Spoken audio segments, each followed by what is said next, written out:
Menopause gave me purpose. I can't even believe I say that, but that is really the truth. I had no idea what was going on in my life, and I had no idea what was going to happen after. But I found something really different in myself. So I want women to not feel afraid.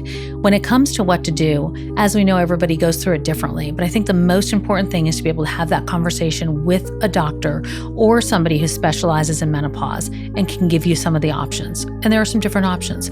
Some women opt for lifestyle changes, solely lifestyle changes. Other women say, you know what? I need something more. I'm dealing with brain fog. The hot flashes, I'm having 15 of them a day. I can't deal with this anymore. Hormone therapy is a very viable option for a lot of women. Only 4% of women really are on hormone therapy. So we look at the rest and we're saying, what are they doing? Are they struggling every day? So I look at a couple of things. I look at sleep as the number one priority, no matter what. The second thing I really paid attention to was the protein I was putting in my body. I grew up as one of the ones that was like, I'll stay on the treadmill all day long, do my cardio, and I guess I'll lift some weights, but I don't really want to do that. Strength training now has risen to the top of my list. It's really, really important to protect your bone health. The third thing, we look at food and we look at inflammation and we look at trying to get control of that because that is very, very real. And I didn't know how important that was. In my 20s and 30s, I'm like, I'll eat what I want, I'll do what I want, I'll play how I want to play, and I'll worry about being older when I'm older. And so I get excited for women who are in their 30s right now that can say, all right, I'm going to look at inflammatory foods.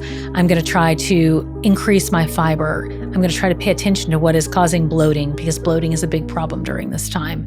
I try to establish as many healthy habits as I can, but I know it's not always going to be perfect. So you got to give yourself a little grace. And then I think the final thing would be stress management, which I know is easier said than done, but I think it's really, really important. And I think part of that comes with having somebody to talk to. I think it's having community, having loved ones understand. I feel very sad when I look at the decades of women who felt they didn't have anybody to share this with.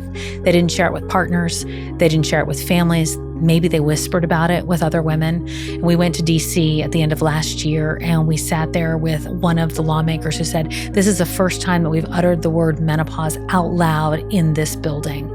That's unbelievable to me.